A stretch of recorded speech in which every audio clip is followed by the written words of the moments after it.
Surgeon साहब, ये outsider, ये इनको नेशनल असम्बली से बाहर भेज दें जी। इन सबको जो शाह साहब, ये कैसे सिक्योरिटी आप चेक करें, और ये हाउस में इनको नेशनल असम्बली से बाहर फेंक दी। अस्सलाम वालेकुम, मैं हूं रेहान तारिक और आप देख रहे हैं दस्तक। कौमी असम्बली में गैर मुतल्लिका शख्स की एंट्री से जहां मेंबरान असम्बली की दौड़ें लग गई हैं, हर मेंबर दांतों में उंगलियां दबाए हैरानी का इजहार कर रहा है। असम्बली में अचानक दाखिल होने वाला शख्स कौन था? मशकूक शख्स पार्लियामान की राहदारियों से होता हुआ इजलास तक कैसे पहुंचा? गैर मुतल्लिका शख्स कोई पैगाम लेकर आया था या किसी खबर की तलाश में था? क्या ईवान में गैर मुतल्लिका अफराद की निगरानी नहीं होती? यकीनन ये मेंबरान पार्लियामान और हुकूमत के लिए सवालिया निशान है। इन्हीं सवालात के बीच इजलास में मिनी बजट पर धुआंधार तकारीर, इल्जाम तराशी, आदाद शुमार के जरिए एक दूसरे को जेर करने की कोशिशें हो रही हैं, लेकिन पार्लियामान की राहदारियों में अदम एतमाद, इन हाउस तब्दीली और हुकूमत से निजात के तरीकों पर सरगोशियां हो रही हैं। इस वक्त ऑपोजिशन जमातों को हुकूमत और हुकूमत को ऑपोजिशन से खतरा नजर आ रहा है। सवाल यह है कि ऑपोजिशन को हुकूमत से आखिर क्या खतरा है? सवाल तो यह भी है कि हुकूमत ऑपोजिशन से खौफजदा क्यों है? इन्हीं खदशात, इम्कानात और बयानात के बीच साबिक वज़ीर आज़म नवाज शरीफ की वतन वापसी के हवाले से खबरें भी मौजूद बहस है। ऑपोजिशन नवाज शरीफ की वापसी के लिए राहें हमवार कर रही है, जबकि आज ही पाकिस्तान मुस्लिम लीग नून बरतानिया के सीनियर नायब सदर नासिर महमूद भट्ट ने दावा किया है कि साबिक वज़ीर आज़म पाकिस्तान वापसी के लिए तैयारियों में मसरूफ है। अपने ट्विटर हैंडल पर नासिर भट्ट ने मियां मोहम्मद नवाज शरीफ की एक तस्वीर शेयर की है और तस्वीर शेयर करते हुए लिखा है कि कायद नवाज शरीफ आज लंदन ऑफिस में, पाकिस्तान आने की तैयारियां इंशाल्लाह। सवाल यह है कि क्या नवाज शरीफ पाकिस्तान वापस आने की तैयारियों में मसरूफ है? क्या नवाज शरीफ की वतन वापसी के लिए माहौल तैयार हो चुका है? नवाज शरीफ को कैसे पाकिस्तान लाया जा सकता है? इस हवाले से पाकिस्तान मुस्लिम लीग नून के लिए दो महाजी जंग है। उन्हें दो महाजों पर लड़ना है। पहला महाज अदालत, जबकि दूसरा वजीर आजम पाकिस्तान के खिलाफ तहरीक अदम एतमाद है। इस हवाले से मुस्लिम लीग नून भरपूर कोशिशें करती दिखाई देती है। मंगल के रोज ऑपोजिशन जमातों के पार्लियामानी पार्टियों के मुश्तरका इजलास के बाद शहबाज शरीफ और बिलावल भुट्टो जरदारी की मुलाकात हुई, जबकि लीगी रहनुमा शेख रुहेल असगर के रिवायती इशाइये में बिलावल भुट्टो जरदारी अचानक आ गए और लीगी रहनुमाओं से खासे बेतकल्लुफ भी रहे। यही नहीं है, बल्कि चंद रोज से साबिक सदर आसिफ अली जरदारी की जानिब से मुस्लिम लीग नून और लीगी रहनुमाओं के खिलाफ बयानात भी थम गए हैं। पाकिस्तान पीपल्स पार्टी और मुस्लिम लीग नून के रहनुमाओं के दरमियान एलानिया और गैर एलानिया मुलाकातें हो रही हैं। ऑपोजिशन लीडर की पीडीएम सरबराह से आज मुलाकात भी सियासी हलकों में मौजूद बहस है। आज होने वाली मुलाकात में गर्चे एक और तारीख दी गई है, तब ऑपोजिशन को यकीन है कि अब की बार कोई टेलीफोन कॉल आएगी, हुकूमती मेंबरान को कोई खतरा दरपेश होगा, इस हवाले से उन्हें कोई फोर्स करेगा। इस हवाले से मौलाना फजलुर रहमान और शहबाज शरीफ साहब जो ऑपोजिशन लीडर है वो क्या कहते हैं, उसकी एक झलक आपके सामने रखता है। 25 जनवरी को इंशाअल्लाह अज़ीज़ पीडीएम का सरबराही इजलास होगा, जिसमें 23 मार्च 5 फरवरी इस हवाले से इंतजामी मामलात हैं उस पर एक नज़र डाली जाएगी। जो भी मुशावरत के जरिए से कुछ चीज़ें तय होंगी वो आपके सामने लाई जाएंगी, लेकिन साथ साथ हम इस बात पर भी गौर कर रहे हैं कि इस हुकूमत को फौरी तौर पर रुखसत करने के क्या क्या ऑप्शन हो सकते हैं। पीडीएम के इजलास में उस पर भी गौर किया जाएगा। पीडीएम का जो अगला सरबराह इजलास होगा उसमें ये बतौर एजेंडा आइटम होगी बात, और उसके ऊपर भरपूर मुशावरत के बाद फैसला दिया जाएगा। ये वक्त आ गया है कि तमाम आईनी, कानूनी और सियासी जो हथियार हैं उसको इस्तेमाल किया जाए। केपी में बल्दियाती इलेक्शन का पहला मरहला हुआ और हमने देखा कोई इदारा जो है वो इलेक्शन के पोलिंग स्टेशन पर गिनती के दौरान नजर नहीं आया, तो फिर आपने देखा कि उसके नताइज फिर क्या सामने आए हैं। आइंदा भी यही तवक्को रखते हैं, इदारे की जो इज्जत है वो उनके अपने आईनी दायरे कार के अंदर रहते हुए किरदार अदा करने में है। अब इन्हीं मुलाकातों, हुकूमत से निजात के मंसूबों के दौरान ऑपोजिशन जमातों की जानिब से हुकूमत पर दबाव में मुसलसल इजाफा हो रहा है। चेयरमैन पीपल्स पार्टी ने वजीर आजम इमरान खान को सदी का सबसे बड़ा बहरान करार देते हुए एक बार फिर उन्हें गैर मुंतखब करार दे दिया है, जबकि ख्वाजा आसिफ की नजर में इदारों का एक पेज पर होने का तासुर देना और हकीकत इदारों को मुतनाज़ बनाने के मुतरादिफ है, जबकि शायद का नाम के अंदर गैर आईनी मुदाखलत पर शिकवा कोना दिखाई देता है। एक पेज पे हैं और हमारे मुसाली ताल्लुकात हैं। आइन की रिक्वायरमेंट है जनाब वाला कि तमाम अदारे एक पेज पे हों। अगर कोई अदारे एक पेज पे नहीं है तो वो आइन की खिलाफ वर्जी कर रहे हैं। ये डंडोरा पीटना कि फलां हमारे साथ है, फलां हमारे साथ है, जनाब चेयरमैन ये इस ऐवान की तौहीन है कि इस ऐवान में बनने वाली हुकूमत जैसे भी वो बनी वो सहारे ढूंढती है। जब भी अंडर प्रेशर आते हैं तो ये बयान देते हैं, जिस तरह मैंने पंजाबी में कहते हैं कि वो किसी बच्चे को मोहल्ले में मार पड़ते हो, कहना मैं बड़े भरा इमरान बुला लें। इतनी बार बड़े भाई को बुलाएंगे और बड़ा भाई भी तंग आ जाएगा कि रोजाना छोटा भरा कुट खा के आंदा है। बड़े अब्बा ने बुलाते नहीं, मैं उठो तक नहीं जावांगा।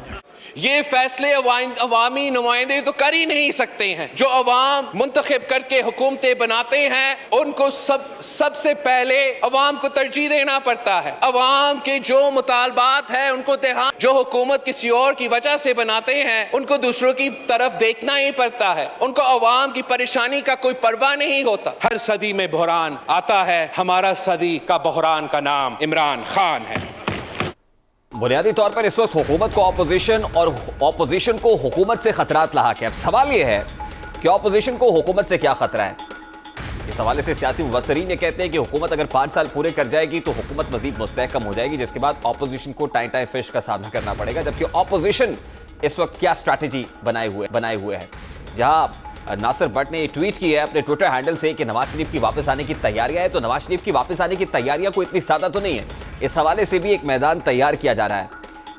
इस हवाले से सुप्रीम कोर्ट बार के सदर भोन साहब ने, एहसन भोन साहब से हमारी बात भी हुई और उन्होंने हमारे प्रोग्राम में ये कहा कि 62(1)(f) के हवाले से वो एक पिटिशन दायर करने जा रहे हैं जो 184(3) की जुरिस्डिक्शन है सो मोटो की, उसमें राइट टू अपील चाहते हैं कि वो मिल सके। अब राइट टू अपील के लिए सुप्रीम कोर्ट बार की तरफ से ये पिटिशन जब मूव होगी तो साबिक वज़ीर आज़म नवाज शरीफ जो ताहयात नाअहल हैं 62(1)(f) के तहत, उनकी अहल होने के दरवाजे भी खुल जाएंगे। वो कहते हैं कि इसको टाइम बार्ड होना चाहिए। नंबर 1 ये पिटिशन कब आएगी इसके हवाले से उन्होंने बता दिया कि अगले हफ्ते सुप्रीम कोर्ट बार ये पिटिशन दायर करने जा रही है और अगले हफ्ते एक और इंपॉर्टेंट डेवलपमेंट होने जा रही है। और वो इंपॉर्टेंट डेवलपमेंट ये है कि चीफ जस्टिस ऑफ पाकिस्तान जो अपने ओहदे की मियाद है वो पूरी करके रिटायर हो जाएंगे, जिसके बाद नए चीफ जस्टिस जो सीनियर मोस्ट जज है सुप्रीम कोर्ट के, जस्टिस उमर अता बुंदियाल, वो अपने ओहदे का हल्फ उठाएंगे and is likely to take oath on 2 February. 2 फरवरी को वो अपने ओहदे का हल्फ उठा रहे होंगे और लाइकली सुप्रीम कोर्ट बार भी तभी पिटिशन दायर कर रही होगी और सुप्रीम कोर्ट में ये हेयरिंग होगी। अब दूसरी तरफ से इस सारे मैटर को वफाकी कंटेस्ट करना है और वफाकी हुकूमत के बिहाफ पर अटॉर्नी जनरल इस मामले को कंटेस्ट करते हैं। ऑपोजिशन की एक कोशिश है कि इन हाउस चेंज भी आ जाए, साथ ही साथ at the same time in house change के लिए मूव किया जाए ताकि वफाकी हुकूमत जब बदले और वज़ीर आज़म इमरान खान साहब ना रहें तो आसान हो जाए, अटॉर्नी जनरल जो भी हों वो उनकी मर्जी के हों और इस मामले में कोई हर्डल का सामना ना करना पड़े। अब इस हवाले से ऑपोजिशन बड़ी सरतोड़ कोशिशें कर रही है, नवाज शरीफ की वापसी का रास्ता निकाला जा रहा है, जबकि हुकूमत इस वक्त क्या कर रही है। हुकूमत जो नवाज शरीफ साहब के गारंटर है यानी ऑपोजिशन लीडर शहबाज शरीफ साहब, उनके गिर शिकंजा सख्त करने का इरादा रखती है और इस हवाले से वफाकी हुकूमत ने पंजाब हुकूमत को लिख दिया है कि वो रिव्यू करे और देखे कि उनकी मेडिकल रिपोर्ट्स क्या कह रही हैं और लाहौर हाई कोर्ट के अंदर इस हवाले से एक पिटिशन दायर करने का भी इरादा है। दोनों तरफ जहां सूरत हाल है, जहां हुकूमत को ऑपोजिशन की जानिब से शदीद दबाव का सामना है, वही एक और इंटरेस्टिंग मामला है। पाकिस्तान तहरीक इंसाफ के अंदर से आवाजें उठना शुरू हो गई हैं, पार्टी के अंदर से इख्तलाफात वाजे हो रहे हैं। अकबर इस बाबर, जस्टिस वजीउद्दीन और जावेद हाशमी के बाद पाकिस्तान तहरीक इंसाफ के साबिक सेक्रेटरी इत्तलात अहमद जवाद ने लंका ढाने का ऐलान कर दिया है। अहमद जवाद के मुताबिक वो पीटीआई दौरे हुकूमत में अरबपति बनने वाले वज़रा और पार्टी ओहदेदारान के नाम मुरतब कर रहे हैं। अहमद जवाद ने अपनी ट्वीट में लिखा कि जल्द आ रहा है पीटीआई के दौर में करोड़पति और अरबपति बनने वाले पीटीआई के वज़रा और रहनुमाओं की फहरिस्त बना रहा हूँ। उन्होंने मजीद लिखा है कि रियासत मदीना में इंसाफ और एहतसाब सबका होगा। इधर तुर्की में भी कुछ खुरे मिले हैं। ओवरसीज पाकिस्तानियों से दरखास्त है कि इस नेक अमल में मदद करें। कबल अज़ीम हुक्मरान जमात पाकिस्तान तहरीक इंसाफ के 2 रोज पहले हटाए गए सेक्रेटरी इत्तलात अहमद जवाद ने फवाद चौधरी की ट्वीट पर उन्हें आड़े हाथों लिया था, यानी पार्टी के अपने सेक्रेटरी इत्तलात जो अब साबिका सेक्रेटरी इत्तलात हैं उन्होंने लंका ढा दी है। उनका हदफ तनकीद इस वक्त खुद पाकिस्तान तहरीक इंसाफ है। इससे पहले अकबर इस बाबर को हमने देखा, जस्टिस रिटायर्ड वजीउद्दीन जो कुछ कह रहे हैं। हामिद खान साहब जब पार्टी से अलहदा हुए तो उनकी तरफ से अपनी ही पार्टी के खिलाफ जो बयानबाजी की गई। अब अहमद जवाद साहब जो साबिक सेक्रेटरी इत्तलात पाकिस्तान तहरीक इंसाफ है, उनकी तरफ से इस तरह के स्टेटमेंट्स आ रहा और ये वक्त बड़ा अहम है। कितना अहम है इस हवाले से अहमद जवाद साहब खुद हमें चुके हैं और वो मुस्तकबिल के अंदर क्या स्ट्रैटेजी रिवाइज किए हुए हैं इस हवाले से उनसे बात करेंगे। बहुत बहुत शुक्रिया अहमद जवाद साहब आपके वक्त के लिए। अहमद जवाद साहब, मेरे बड़े सादा से सवाल है and I want you to respond in a very simple and candid manner. सबसे पहले तो अहमद जवाद साहब ये बताइएगा कि यका आपके बयानिए में तब्दीली की वजह क्या है। आप तो इमरान खान साहब के बड़े करीबी समझे जाते थे, आप सेक्रेटरी इत्तलात रहे हैं, सेक्रेटरी इत्तलात का ओहदा गया तो आपकी टोन भी बदल गई। इस बयानिए में तब्दीली की वजह तो बताइएगा सबसे पहले अहमद जवाद साहब। देखें जैसे कि आपने कहा गमो गुस्सा, इसमें से गुस्सा बेशक आप निकाल दें, गम यस, डिसअपॉइंटमेंट यस, लेकिन गुस्सा नहीं, क्योंकि गुस्सा मैं समझता हूं कि एक रिएक्टिव किस्म का फिनोमेना होता है। मैं जो ट्वीट भी कर रहा हूं या जो मैं रिएक्शन दे रहा हूं वो कोई नी जर्क रिएक्शन नहीं है।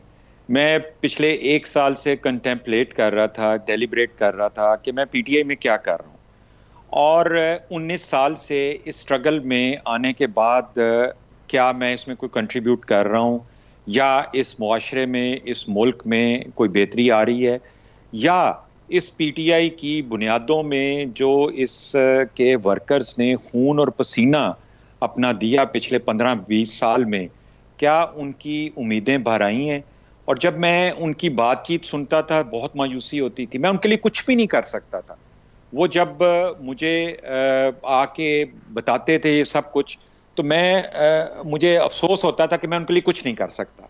और उनकी मायूसी, फिर उसके बाद जो पीटीआई का वोटर है वो तो हर जगह ही हमें आड़े हाथों लेता था और पूछता था कि जी हमने तो जो है वोट दिया, अपने पेरेंट्स को लेके गए, सबको लेके गए, लेकिन आपने हमें बड़ा मायूस किया। तो ये कोई ऐसा एकदम से नहीं है कि मैंने एकदम से कुछ कर दिया बिला सोचे समझे, बहुत सोच समझ के। आपको मैं जैसे बता रहा हूं, तकरीबन 1 साल इसके ऊपर मैंने डेलिब्रेशन की है, और ये मैं अलबत्ता इस नतीजे पे नहीं पहुंच सका था कि एक बेहतरीन इसकी टाइमिंग कौन सी होगी कि जिसमें मैं अपने ज़मीर की आवाज़ के ऊपर लोगों से बात करूं। अच्छा, ये बड़ा इंटरेस्टिंग और बड़ा इंपॉर्टेंट भी एट द सेम टाइम है जवाद साहब। ये जो वक्त का इंतखाब है, यू आर नॉट सेक्रेटरी इत्तलात एनी मोर, पार्टी डिसॉल्व हुई, मुल्क भर के अंदर जो तंजीमें वो तहलील कर दी गई, अब आप साबिक सेक्रेटरी इत्तलात हैं। क्या ये रिएक्शन तो नहीं है, क्या ये गुस्सा तो नहीं है आपको कि ये डिसोल्यूशन के बाद अब आपको पार्टी ओहदे से अलहदा कर दिया गया और उसके बाद आपने रिएक्शन के अंदर ये सब कुछ किया? मैं आपको बताता हूं कि जब मुझे सेक्रेटरी इत्तलात का ओहदा ऑफर हुआ, सैफुल्लाह नियाजी साहब की कॉल आई, ये आज से तकरीबन कुछ 2.5 साल पहले की बात है, और उन्होंने कहा कि जवाद खान साहब पूछ रहे हैं कि आपको मरकजी सेक्रेटरी इत्तलात लगाना है, यस और नो। अब मैं नहीं बनना चाहता था। मैं जब पार्टी हुकूमत में आ गई तो मैं एक सेक्रेटरी इत्तलात वैसे ही जो है वो, क्योंकि मीडिया का सारा फोकस जो है वो हुकूमती लोग होते हैं, पार्टी में कोई ऐसा जितना कोई रोल इम्पोर्टेंट रह नहीं जाता एक सेक्रेटरी इत्तलात का, मैं नहीं करना चाहता था। तो मैंने सैफ से कहा कि मुझे थोड़ा सा टाइम दें। सैफ ने कहा नहीं, हमने उमर चीमा को हटाना है, और खान साहब ने आपका नाम रिकमेंड किया है, आप यस करेंगे तो आपको लगा देंगे, अगर आप नो करेंगे तो हम किसी और को लगा देंगे। अब मैंने सिर्फ एक सोच थी कि यार मेरा लीडर, मेरा हीरो वो मुझे कंसिडर कर रहा है, तो मुझे इस पे इनकार नहीं करना चाहिए। तो मैंने उसको यस कर दिया, और उसके बाद मैंने वो जो एक नज़्म है ना, क्या कैसा बयानका की, कि वो जहाज़ के अर्शे पे खड़ा था, उसके बाप ने उसको खड़ा कर दिया, जहाज़ को आग लग गई, और वो अपने बाप से पूछ रहा है कि क्या मैं अपनी ड्यूटी छोड़ दूं, दूसरे लोगों ने जहाज़ से छलांगें लगा दी, बाप उसका धुएं से बेहोश होकर नीचे पड़ा हुआ है। ये बड़ी मशहूर नज़म है कैसा बयानका की, और वो उसी जलते हुए जहाज़ के साथ नीचे चला गया, लेकिन उसने अपनी ड्यूटी नहीं छोड़ी। तो मैंने जो मुझे ड्यूटी दी गई थी जहाज़ के अर्शे पे खड़े होके, उस ड्यूटी के 2 हिस्से थे। एक तो हुकूमत की आप डिफेंड करें, उनकी पॉलिसियों को, परफॉर्मेंस को बताएं, और उसके साथ जो एक तवक्को थी कि अपोजिशन के ऊपर आप मेनली जो है ना वो अटैक होना चाहिए। मैं अटैक पे बिलीव नहीं करता, मैं तनकीद पे बिलीव करता हूँ, और इल्म, मंतक और दलाइल के साथ तहजीब के दायरे में रहते हुए, तमीज़ के दायरे में रहते हुए बातचीत कर सकता हूँ, चाहे मैं पार्टी को रिप्रेजेंट कर रहा हूँ या अपने आप को कर रहा हूँ।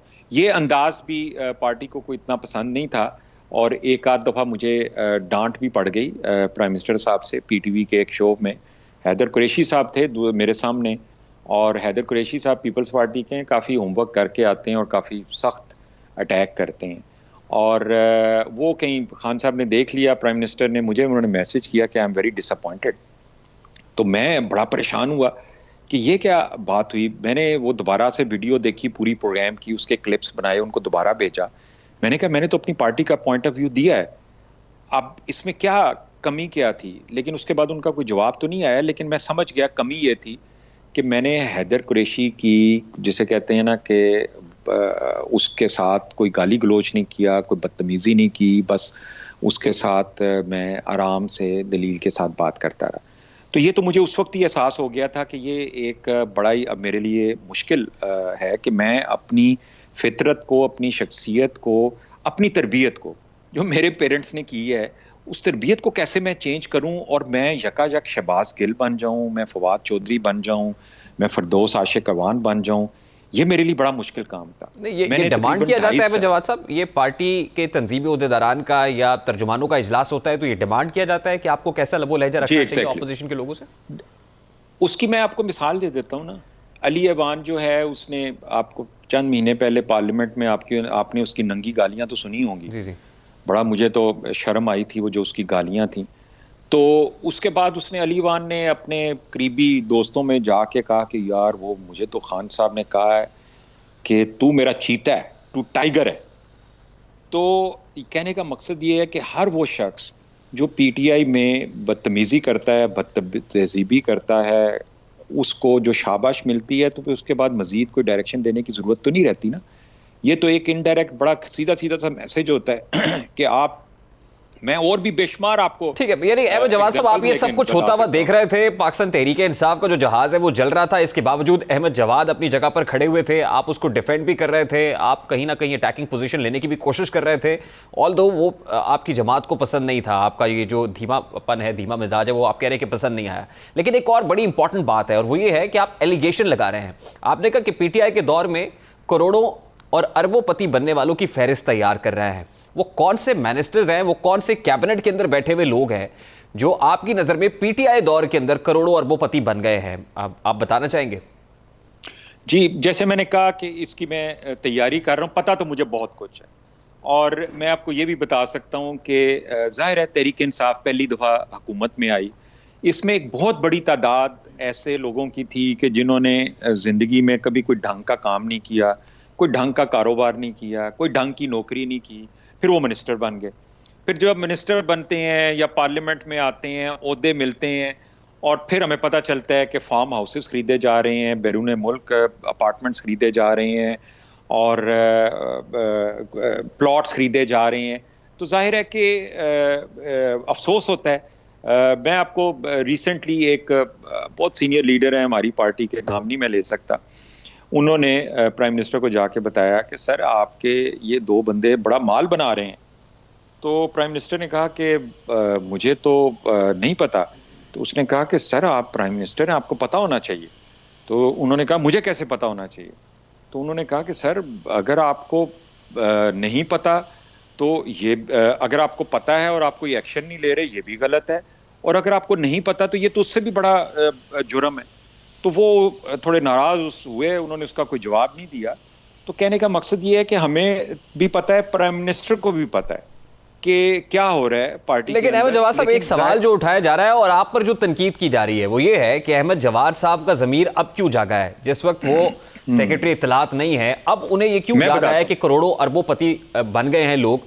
उस वक्त आपने क्यों किसी फोरम पर ये आवाज नहीं उठाई या किसी को नहीं बताया? जी, मैंने इसलिए आपको ना, वो एक ये बड़ी मशहूर नज़म है और ये हमारे ज़ाहिर ऑडियंस में पढ़े लिखे लोग भी होते हैं, अनपढ़ भी होते हैं। तो जो पढ़े लिखे लोग हैं वो तो इसको समझ जाएंगे कि कैसा बयान का जो है नज़म है जहाज़ के अरशे पे। और ये एक सच्ची कहानी है जिसके ऊपर नज़म लिखी गई थी कि वो ड्यूटी अदा करते हुए वहाँ से नहीं हटा। तो जब तक मेरी ड्यूटी थी, जब तक मैं सेक्रेटरी इत्तलात था, तो मेरी ज़ात पीछे रह गई थी।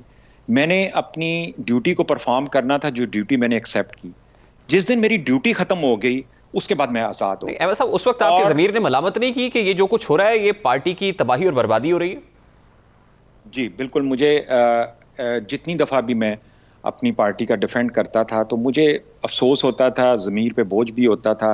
लेकिन जैसे मैंने आपको कहा कि जब मैंने एक ड्यूटी एक्सेप्ट की, फिर उस ड्यूटी के नाते मैं जब एक टॉक शो में जाता हूं तो फिर मैं पार्टी को रिप्रेजेंट कर रहा हूँ, अपने आप को रिप्रेजेंट नहीं कर रहा। तो ये तो एक प्रोफेशनलिज्म की बात है, एक रिस्पॉन्सिबिलिटी और ड्यूटी की बात है। लेकिन ये भी तो पार्टी के साथ लॉयल्टी नहीं थी कि आप पार्टी के जो आला ओहदेदारान हैं या खान साहब हैं उन तक कम से कम ये बात पहुंचाते और बताते कि कौन करोड़ों अरबों रुपए बना रहा है। सर देखिए, मैं खान साहब को जो मेरी फीडबैक्स हैं, अगर मौका मिला तो मैं उसकी पूरी किताब भी शाया कर दूंगा। वो 100 के करीब फीडबैक्स हैं और मैं उनको ख़तरात से भी आगाह करता रहा हूँ, उनको मैं फीडबैक्स भी देता रहा हूँ कि कैसे चीज़ों को बेहतर किया जा सकता है। तो मैं अपना फ़र्ज़ तो अदा करता रहा हूँ, लेकिन फिर मुझे महसूस ये हुआ कि मेरी जो फीडबैक्स हैं, चूँकि वो क्रिटिकल होती हैं, वो उनको पसंद नहीं आती और जिसकी वजह से फिर मैं उसमें रुक जाता था। लेकिन फिर कोई चीज़ होती थी, कोई वाक़या होता था, फिर मैं कोशिश करता था कि खान साहब तक पहुंचाऊं और पहुंचाता रहूं। बहुत सारी चीजें मैंने खान साहब तक पहुंचाई। अच्छा, अहमद जवाद साहब, ये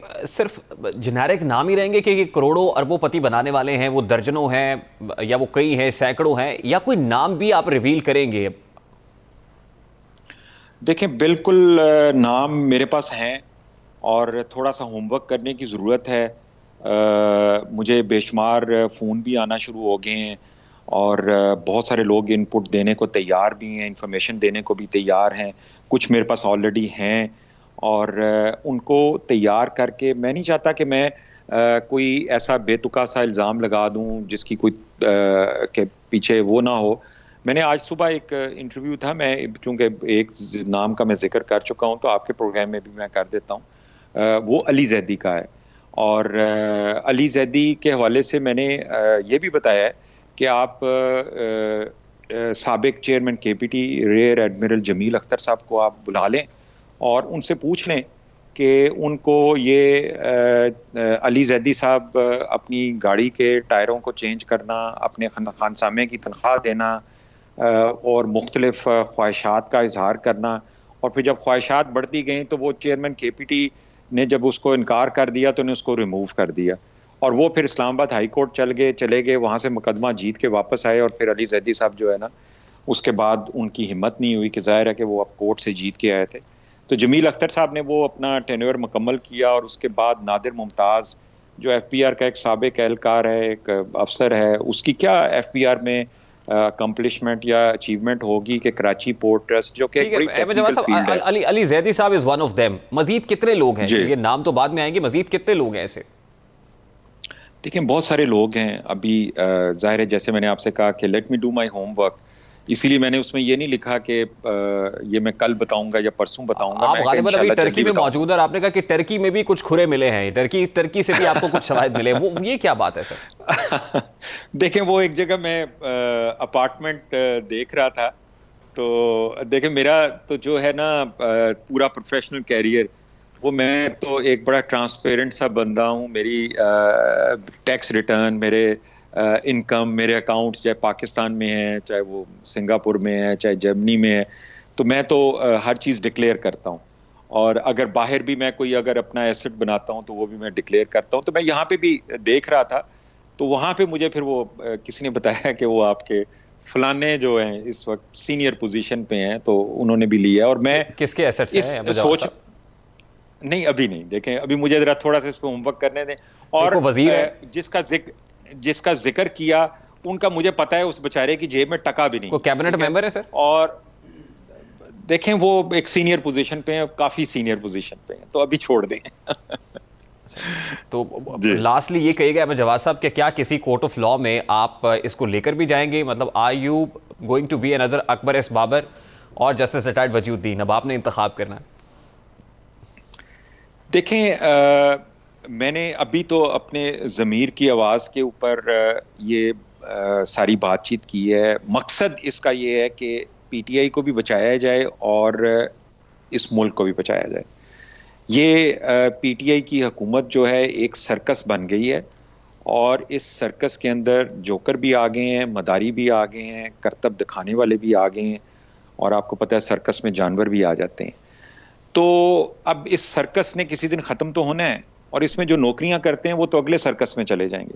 तो PTI का क्या बनेगा? PTI के नज़रिए का क्या बनेगा? PTI के वो सिंसियर मुखलिस वर्कर्स जो पाकिस्तान में भी हैं, पाकिस्तान से बाहर भी हैं, ओवरसीज़ पाकिस्तानीज़ भी हैं, जिन्होंने बड़ी कुर्बानियाँ दी हैं, जिन्होंने बड़ी उम्मीदें लगाई हुई थी, उनका क्या बनेगा?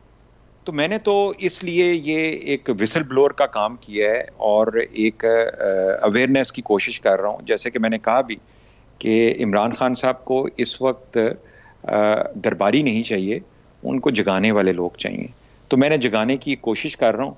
अब इसमें जाहिर है कि मेरे बारे में जो है वो पीटीआई का डाई हार्ड पर कोई फॉलोअर है। बहुत बहुत शुक्रिया अहमद जवाद साहब, साबिक सेक्रेटरी इत्तलात पाकिस्तान तहरीक इंसाफ हमारे साथ मौजूद थे। पाकिस्तान तहरीक इंसाफ पर इल्ज़ामात लगाने वाले, अपनों ही में से इल्ज़ामात लगाने वालों की फहरिस्त में अब एक और नाम शामिल हो गया है। इन इल्ज़ामात में किस हद तक सदाकत है, यकीनन ये तो वक्त ही बताएगा। अभी एक ब्रेक लेंगे और ब्रेक के बाद जब वापस आएंगे उस्मान मिर्जा स्कैंडल की बात करेंगे। मुजरिम को सजा कैसे मिलेगी, इसके जो लीगल पॉइंट्स हैं उन पर बात करेंगे। इस ब्रेक के बाद हमारे साथ रहिए।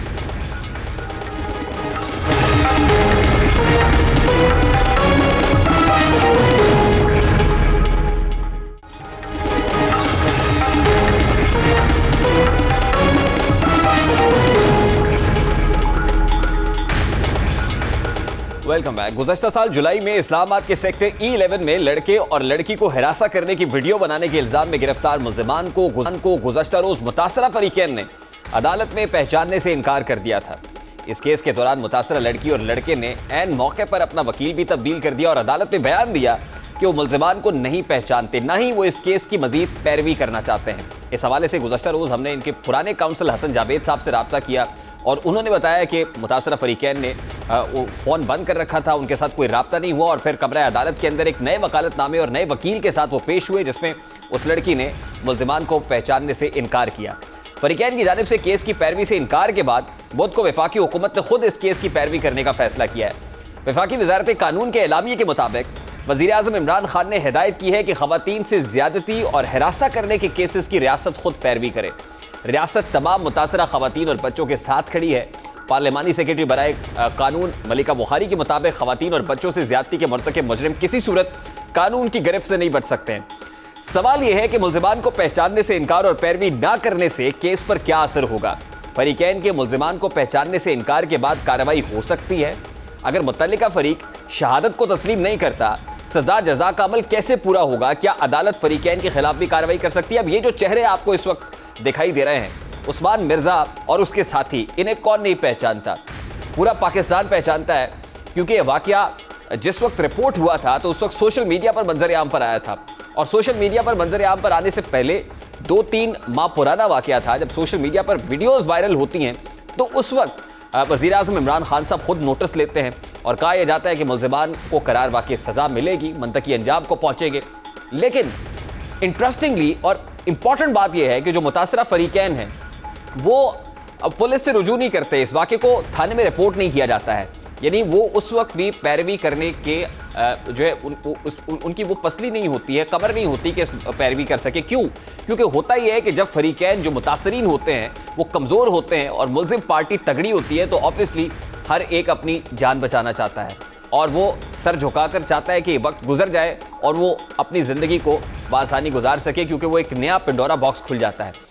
इस मामले में भी बज़ाहिर यही लगता है कि बासर मुल्जिमान की जानिब से मुतासरा फरीकैन को उन पर दबाव डालने की कोशिश की गई है, उनको अप्रोच करने की कोशिश की गई है और अदालत से बाहर इस मामले को सेटल करने की कोशिश की गई है। अब सवाल यह है कि क्या ऐसा प्रेसिडेंट सेट हो पाएगा कि इस तरह के मुल्जिमान जो घिनौनी हरकत करते हैं, क्या वो करार वाक़ई सज़ा उनको मिल पाएगी, वो मंतकी अंजाम को पहुँचेंगे? क्या डेटरेंस माशरे के अंदर क्रिएट हो सकेगी कि कल को कोई उस्मान मिर्ज़ा और उसके साथी ऐसी हरकत ना कर सकें? क्या वाकई मुतासरा फरीकैन को वो प्रोटेक्शन जो मिलनी चाहिए थी वो नहीं मिली? क्या उन्होंने दबाव में आकर ये फैसला किया है कि वो इस केस की मजीद पैरवी नहीं करेंगे? ऑल्दो जो एडिशनल डिस्ट्रिक्ट सेशन जज है जिनकी अदालत में सजाद रब्बानी साहब, उन्होंने लड़की की इस इस्तदा को मुस्तरद किया है। उसने कहा मैं केस की पैरवी नहीं करनी चाहती, लेकिन सजाद बुखारी साहब ने उसकी इस्तदा को मुस्तरद किया। नाउ मैटर इज सब जुडिस इन द कोर्ट। इसके कानूनी पहलू क्या हैं? किस तरह से मुल्जिमान जो है वो कानून की गिरफ्त में रह सकते हैं? ये अडियाला जेल में है, कल से अदालत पेश होते रहे, ना सिर्फ ये होते रहे बल्कि 14 गवाहान उनके क्रॉस एग्जामिनेशंस भी हो चुके हैं। लेकिन at this point in time जब खुद मुतासरा फरीक पहचानने से इनकार कर देगा तो फिर केस कितना कमज़ोर हो जाएगा और क्या इसमें अभी भी कोई जान बाकी है? बात करेंगे। साबिक सदर Islamabad high court bar Arif Chaudhary साहब ने भी ज्वाइन किया है। अस्सलाम वालेकुम आरिफ चौधरी साहब, बहुत बहुत शुक्रिया आपके वक्त के लिए। आरिफ चौधरी साहब, उस्मान मिर्जा केस ये बड़ा प्रोमिनेंट लाइमलाइट में आने वाला केस है और इस हवाले से पूरे पाकिस्तान में बात हुई, लेकिन गुज़श्ता रोज एडिशनल डिस्ट्रिक्ट सेशन जज के सामने लड़की ने शनाख्त परेड के दौरान अपने मुल्जिमान को पहचानने से इनकार कर दिया। अब ये कहिएगा कि ऐसे केस में क्या कोई उम्मीद बाकी है कि मुल्जिमान सजा से बच ना सके, उनको सजा मिल सके? देखिए, ये जो कहना है हुकूमत का कि जनाब हम इसकी रोजाना की बुनियाद पर पैरवी करेंगे और इसे मंतकी अंजाम तक पहुंचाएंगे, ये कहने की हद तक तो बहुत अच्छी बात है, स्टेट को ऐसा ही करना चाहिए। लेकिन पाकिस्तान का निज़ाम अदल जो है वो बुनियादी तौर पर टेक्निकलिटीज़ पर खड़ा है, कानून शहादत पर खड़ा है, जिसमें मुद्दई का गवाही देना मुल्ज़म के ख़िलाफ़ बहुत ज़्यादा ज़रूरी है। तो मैं नहीं समझता कि वो जो मंतकी अंजाम जिसे वो कह रहे हैं वो उस तक ये केस पहुंच सकेगा। उसकी वजह यह है कि जो ताकतवर लोग हैं, ताकतवर मुल्ज़म जो हैं, वो अपने खिलाफ गवाही जो है उसको जिस अंदाज में ख़त्म कर रहे हैं ये हर जगह नज़र आ रहा है। और यही इस निज़ाम की सबसे बड़ी ख़राबी है, क्योंकि दुनिया में एक सिस्टम है कि अगर किसी के साथ कोई ऑफेंस होता है, कोई क्राइम कोई कमिट करता है, तो सबसे पहले उसे प्रोटेक्शन दी जाती है और उसके लिए बहुत सारी ऐसी एजेंसीज मौजूद हैं। जिस तरह अमेरिका में विक्टिम प्रोटेक्शन एजेंसी है, वो एजेंसी जो है वो फौरी तौर पर उसके घर को कॉर्डन कर लेते हैं और उसके इर्द गिर्द पैरा लगा देते हैं मुल्ज़म के, यानी जो विक्टिम होता है उसके, और उसके बाद फिर उसको पूरा तहफ़्फ़ुज़ दिया जाता है कि कोई उसे परेशान ना करे और आखिर दम तक प्रोटेक्शन दी जाती है गवाही के तौर पर गवाह को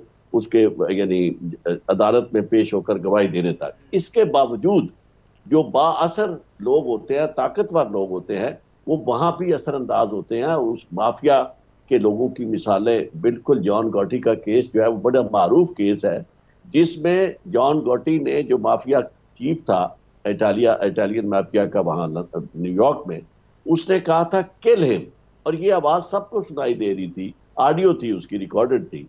लेकिन जब वो अदालत में पेश की गई तो जो जूरी थी उन्होंने कहा जी हमें तो ये सुनाई नहीं दे रहा किल हिम, और जिस एक शख्स ने कहा जी मुझे तो अच्छी तरह ये सुनाई दे रहा है, वो अगले दिन जूरी में नहीं था। तो इस तरह ताकतवर लोगों के खिलाफ आम आदमी को, कमज़ोर इंसान को इंसाफ देना बहुत मुश्किल है।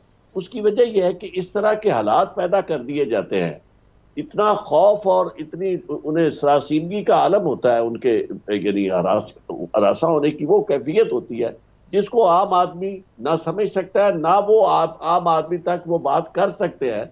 उसकी वजह यह है कि जो पहले उनके साथ होना होता है वो तो हो गया, उसके बाद अगले जो नतायज है, वो ताकतवर लोग जो है वो जिन नतायज की धमकी उन्हें देते हैं वो बहुत खौफनाक होते हैं। उससे ज्यादा उस्मान मिर्जा केस को कैसे टेस्ट केस बनाया जा सकता है? देखिए, इसमें मुतासरा फरीक ने इस केस की पैरवी करने से इनकार किया, अदालत ने इस्तदा को मुस्तरद किया, रियासत कहती है कि वो मुद्दई बनेंगे, वो इस मामले को आगे लेकर चलेंगे। तो हमारे पास जो कानूनी तौर पर ग्राउंड्स हैं वो क्या इतने स्ट्रांग हैं कि इस केस को बिलाखिर एक टेस्ट केस के तौर पर एक प्रेसिडेंट सेट किया जा सके? प्रेसिडेंट इसलिए सेट नहीं हो सकेगा क्योंकि जो गवाह है, बाकी सारे गवाह एक तरफ, और जिसके साथ वकूआ हुआ है, अगर वो कहता है और वो कहती है कि भाई मेरे साथ, मैं नहीं जानती कि मेरे साथ किसने ये किया, या ये लोग ही नहीं है, मैंने पहचानती नहीं हूँ, तो फिर बहुत मुश्किल हो जाएगा। यानी जोर तो दिया जा सकता है, कहा तो जा सकता है, अदालत भी इसको देखेगी इन चीज़ों को, लेकिन मुझे अभी तक वो जुमले नहीं भूले खोसा साहब के। अदालत में वो सुप्रीम कोर्ट के जज के तौर पर फैसला कर रहे थे। यहाँ का एक मारूफ केस था जिसमें एक लड़के ने अपनी वालदा के मुबैना आशना को दिन दिहाड़े जिला कचहरी रावलपिंडी के सामने छुरियां मारकर कत्ल कर दिया था। तो वो जो केस आसिफ सईद खोसा साहब फैसला कर रहे थे, मैं अदालत में मौजूद था, और उन्होंने कहा जी देखे, हमारे निज़ाम इंसाफ की ये बदकिस्मती है कि हम सबको पता है कि ये कैसे हुआ, सब जानते हैं इसको, डे लाइट मर्डर है, इसके बावजूद हम शहादतों के पाबंद हैं। यानी तकनीकी बुनियाद पर उन लोगों को बरी, उस शख्स को बरी कर दिया। लेकिन आरिफ चौधरी साहब, इस केस में वीडियो एविडेंस मौजूद है, उसमें उस्मान मिर्जा और उसके साथी दिखाई दे रहे हैं, और वो वीडियो पूरे पाकिस्तान ने देखी है। वीडियो एविडेंस जो मौजूद है, इसकी कानूनी हैसियत क्या है? देखिए, video evidence is as good an evidence अगर वो फोरेंसिक टेस्ट में से गुजर जाती है। कि वाकई वो जो उसके लिए पैरामीटर्स ऑलरेडी सुप्रीम कोर्ट तय कर चुकी है वीडियो के लिए, वो आपको याद होगा अरशद मलिक वाले केस में, अगर वो सारा उस क्राइटेरिया से उन पैरामीटर्स के मुताबिक वो बिल्कुल सही एविडेंस में पेश की जाती है, तो वो बिल्कुल उसकी एविडेंस की वैल्यू है, उसकी बुनियाद पर सजा तो दे सकती है। लेकिन अब अगर उन टेक्निकलिटीज पे गई तो फिर मुश्किल हो जाएगा। देखिए, मुतासरा फरीक इसमें केस की पैरवी नहीं चाह रहा, वीडियो एविडेंस मौजूद है, रियासत पीछे खड़ी हुई है।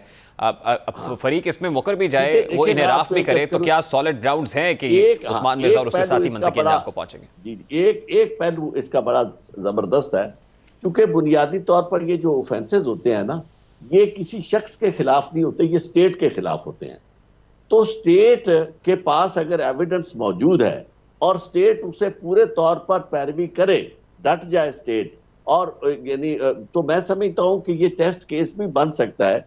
खतरा ये है कि अब तक ऐसी कोई मिसाल मौजूद नहीं है, और ये ना हो कि वही टेक्निकलिटीज जो है वो कहीं भी रास्ते में आ जाए, और यहाँ नहीं तो आगे फिर उसके बाद यानी जिस तरह बहुत सारे केसेस के साथ हुआ कि नीचे अगर सजा दे दी गई तो ऊपर जाके वो सजा जो है वो बहाल नहीं रही।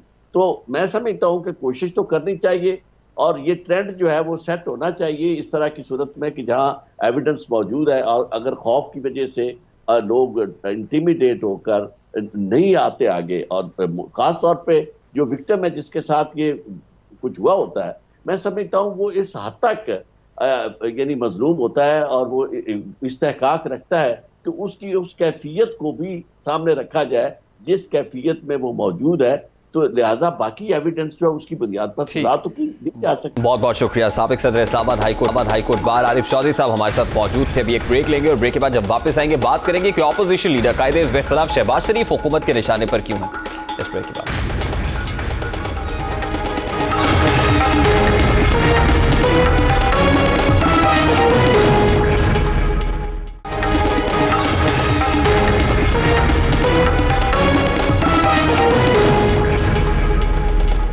Welcome back. वफाकी काबीना ने साबिक वजीर आजम नवाज शरीफ की वतन वापसी में ताखीर और लंदन इलाज न कराने के इल्जाम आयद करके उनके जमानती ऑपोजिशन लीडर शहबाज शरीफ के खिलाफ अदालत से रुजू करने की मंजूरी दे दी है।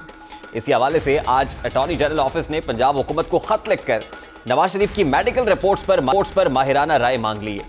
खत में कहा गया है कि लाहौर हाईकोर्ट में जमा होने वाली रिपोर्ट्स पर मुतल्लिका माहिरीन से राय ली जाए कि राय मिलने पर नवाज शरीफ की वापसी से मुताल्लिक आइंदा लाहेअमल बनाया जाएगा। माहिरीन ने नवाज शरीफ की सेहत बेहतर करार दी तो उनके मौलिद से राब्ता किया जाएगा।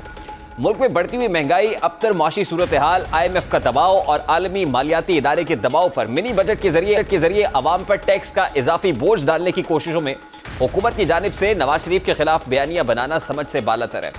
सवाल यह है कि हुकूमत नवाज शरीफ को वतन वापस लाने के लिए बयानियां क्यों दे रही है? क्या अवाम की तवज्जो महंगाई और बदतरीन माशी सूरत हाल से हटाने की कोशिश हो रही है? ऑपोजिशन लीडर शहबाज शरीफ के खिलाफ अदालत से रुजू क्यों किया जा रहा है? क्या नवाज शरीफ सिर्फ शहबाज शरीफ की मर्जी से बैरून मुल्क गए? नवाज शरीफ की मेडिकल रिपोर्ट्स का जायजा हुकूमती बोर्ड ने लिया, उन्हें इजाजत हुकूमत की जानिब से दी गई। सवाल तो यह भी है कि हुकूमती लोगों के खिलाफ कार्रवाई क्यों नहीं हो सकती? क्या यास्मीन राशिद और डॉक्टर फैसल सुल्तान के खिलाफ कार्रवाई होगी? क्या उस वक्त के वजीर दाखिला को कानून के कटहरे में लाया जा सकेगा? क्या वजीर आजम इमरान खान के खिलाफ कार्रवाई हो सकती है? क्योंकि वजीर आजम इमरान खान ने खुद ट्वीट्स के जरिए नवाज शरीफ को मुकम्मल तिब्बी सहूलियात देने का ऐलान किया था। यही नहीं बल्कि नवाज शरीफ की मेडिकल रिपोर्ट्स पर कैबिनेट की आंखें भी भर आई थी। ये भी बीमारी होगी, उसको ये भी बीमारी होगी, उसको ये भी बीमारी। अब हम सारे बैठे परेशान सुन रहे हैं कि इतनी बीमारियां एक आदमी को हो सकती हैं। जब वो उसकी सारी बीमारियां बताई तो मैं देख रहा था वो कैबिनेट मीटिंग में शीरीन मजारी, हमारी ह्यूमन राइट्स की जो मिनिस्टर हैं, उसकी आंखों में आंसू आ गए। अगर शीरीन मजारी की आंखों में आंसू आ गए तो सोचें कि किस तरह की बीमारियां में बताई गई थी। अब सोचें कि हमारी कैबिनेट के सामने ये एक्टिंग जब हो रही थी, शीरीन मजारी रोना शुरू हो गई, तो हमने इसको वापस ही बाहर ही जाने देना था।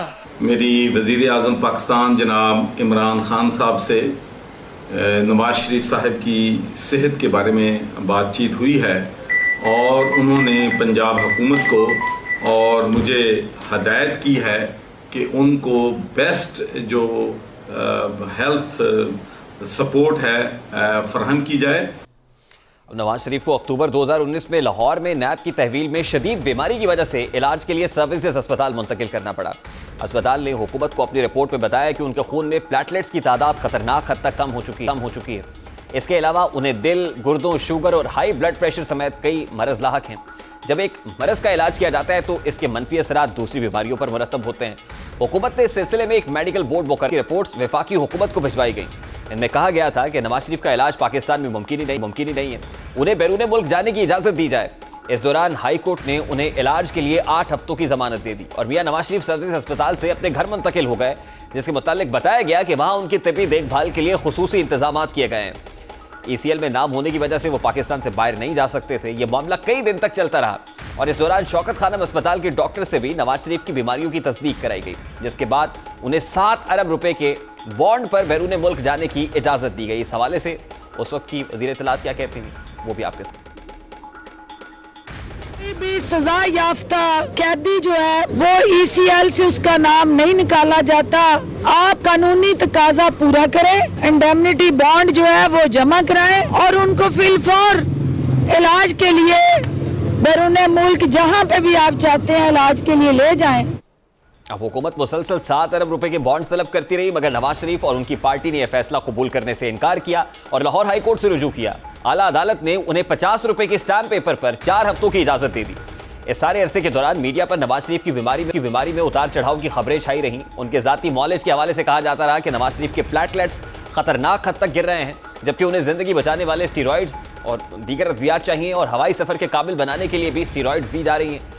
इस तनाज़े के दौरान पंजाब हुकूमत की वज़ीर सेहत यास्मीन राशिद ने तस्दीक की थी कि नवाज शरीफ शदीद बीमार हैं। बीमारी पे उनके हमने कभी इनकारी नहीं की। जब भी मेरी आपसे मुलाकात हुई है तो मैंने आपको बताया है कि वो definite he is a sick man, बीमार हैं वो। उनकी बीमारी के बारे में इसलिए शक नहीं किया जा सकता कि कोई हमने थोड़ी बीमार किया उनको। आपको पता है कि उनकी बीमारी का बड़ी लंबी चौड़ी हिस्ट्री है। जब वो तशरीफ लाए थे हमारे पास तो उनकी कंडीशन वाज क्रिटिकल। अब इसी दौरान 19 नवंबर को नवाज शरीफ कतर के खुसूसी तैयारी के जरिए लंदन रवाना हुए, जहां 22 नवंबर 2019 को जब वो लंदन के क्लिनिक में उनके लेबोरेटरी टेस्ट और चेकअप्स हो रहे थे, एंड उसी लम्हे वज़ीर आज़म इमरान खान ने एक बार फिर उनकी बीमारी पर सवालात उठाए। मियां वाली में खिताब के दौरान उन्होंने सवाल किया कि जहाज पर नजर पड़ते ही मरीज ठीक हो गया, रिपोर्ट में 15 भी थी और खतरनाक हालत बताई गई थी। मैंने कहा अल्लाह तेरी बड़ी शान है। इस हवाले से खुद वज़ीर आज़म इमरान खान मियां वाली में तकरीब के दौरान खिताब करते हुए क्या कह रहे थे वो भी आपके सामने रखते हैं। हमारा लीडर नवाज शरीफ, और नवाज शरीफ एक डाकू, मुल्क को 30 साल से लूट के मुल्क से बाहर भागा हुआ है, झूठ बोल के बाहर भागा हुआ है। सारे मुल्क के सामने हमें कैबिनेट में हमने 6 घंटे में बताया जी उसको ये भी बीमारी है, उसको ये भी बीमारी है, उसको ये भी बीमारी है। वो शायद वो जहाज पे भी ना चढ़ सके, वो शायद मर जाएगा।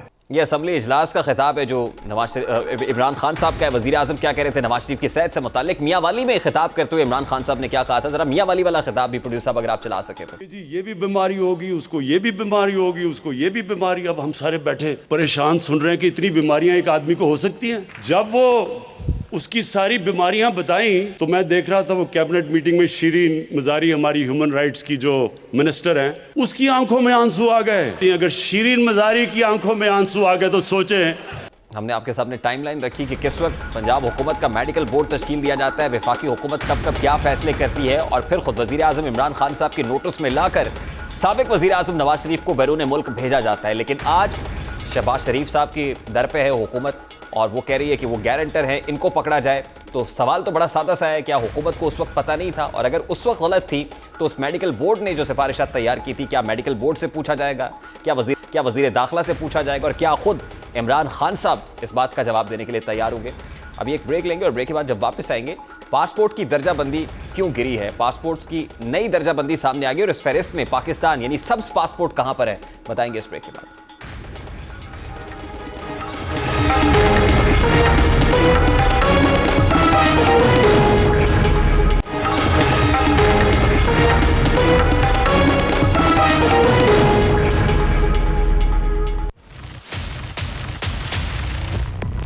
मैं आपके मुस्तकबिल का सोचता हूं। मैं चाहता हूं कि हमारा मुल्क वो एक अजीम कौम बने कि जिधर भी पाकिस्तान का दुनिया में पासपोर्ट कोई भी हमारा शहरी लेके निकले तो दुनिया कहे कि ये देखें पाकिस्तानी आ रहा है। दुनिया में इज्जत से देखे, हर एक पासपोर्ट की इज्जत हो, अपने पासपोर्ट की इज्जत करवानी। मीर रियासत मोहतरम वज़ीर आज़म इस्लामी जमहूरिया पाकिस्तान इमरान खान ने कौम से वादा किया था कि वो सब्ज़ पासपोर्ट की इज्जत कराएंगे, लेकिन पाकिस्तान तहरीक इंसाफ के दौरे हुकूमत में सब्ज़ पासपोर्ट मुसलसल तनाजुली का शिकार हुआ है। एक बार फिर सोमालिया ने पाकिस्तान को पीछे छोड़ दिया है। पाकिस्तान खाना जंगी और सफारती तन्हाई के शिकार ममालिक से भी निचले दर्जे पर चला गया है। लंदन की एक फर्म हेनले एंड पार्टनर्स ने एक पासपोर्ट्स की रैंकिंग जारी कर दी है।